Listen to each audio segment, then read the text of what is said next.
ನಮಸ್ಕಾರ. ಇವತ್ತು brain tumour ಮೆದುಳಿನ ಗೆಡ್ಡೆ ಬಗ್ಗೆ ಕೆಲವೊಂದು ವಿಷಯಗಳನ್ನು ತಿಳಿದುಕೊಳ್ಳೋಣ. ಮೆದುಳಿನ ಗೆಡ್ಡೆ ನಮ್ಮ ಮೆದುಳಿನ ಯಾವುದೇ ಭಾಗದಲ್ಲಿ ಕೂಡ ಬೆಳ್ಕೊಳ್ಬೋದು. ಇದು ಯಾವುದೇ ವಯಸ್ಕರಲ್ಲೂ ಕಾಣಿಸ್ಕೋಬೋದು.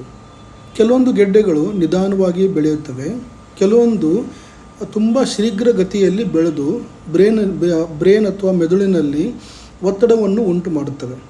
ಇದರಿಂದ ಬೇರೆ ಮೆದುಳಿಗೆ ತೊಂದರೆ ಆಗಿ ಬೇರೆ ಮೆದುಳುಗಳು ತಮ್ಮ ಶಕ್ತಿಯನ್ನು ಕಳೆದುಕೊಳ್ಳುವ ಸಾಧ್ಯತೆ ಇರುತ್ತೆ.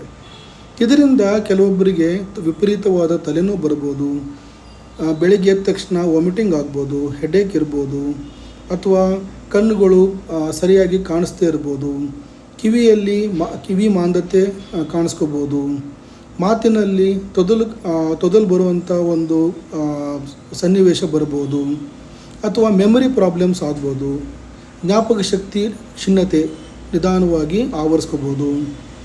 ಆಮೇಲೆ ಕೆಲವೊಬ್ಬರಲ್ಲಿ ತುಂಬ ಶೀಘ್ರಗತಿಯಲ್ಲಿ ಬೆಳೆಯುವಂಥ ಬ್ರೈನ್ ಟ್ಯೂಮರ್, ಯೂಶ್ವಲಿ ಕ್ಯಾನ್ಸರ್ ಗೆಡ್ಡೆಗಳು ಬೆಳೆದಾಗ ಪೇಷಂಟು ಸಡನ್ಲಿ ಕೂಡಲೇ ಅನ್ಕಾನ್ಷಿಯಸ್ ಆಗೋ ಸಾಧ್ಯತೆ ಕೂಡ ಇರ್ತವೆ.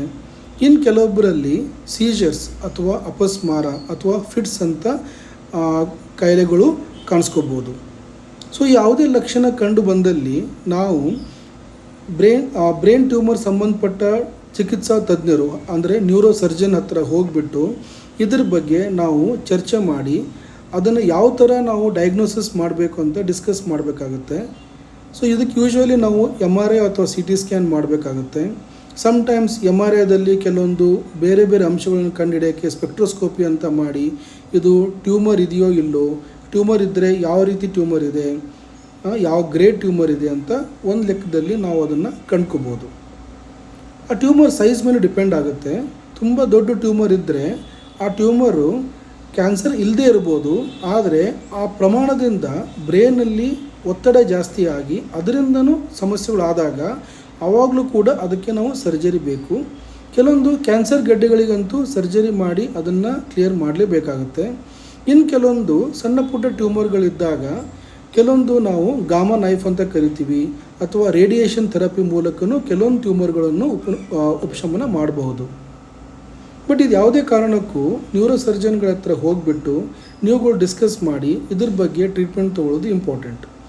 ಇಲ್ಲ ಅಂದರೆ ಇದು ಟ್ಯೂಮರ್ಗಳು ಶೀಘ್ರಗತಿಯಲ್ಲಿ ಬೆಳೆದು ಬ್ರೈನಿನಲ್ಲಿ ಒತ್ತಡ ಜಾಸ್ತಿಯಾಗಿ ಇದರಿಂದ ಪ್ರಾಣಕ್ಕೆ ತೊಂದರೆ ಆಗುವ ಸಾಧ್ಯತೆ ಜಾಸ್ತಿ ಇರುತ್ತೆ.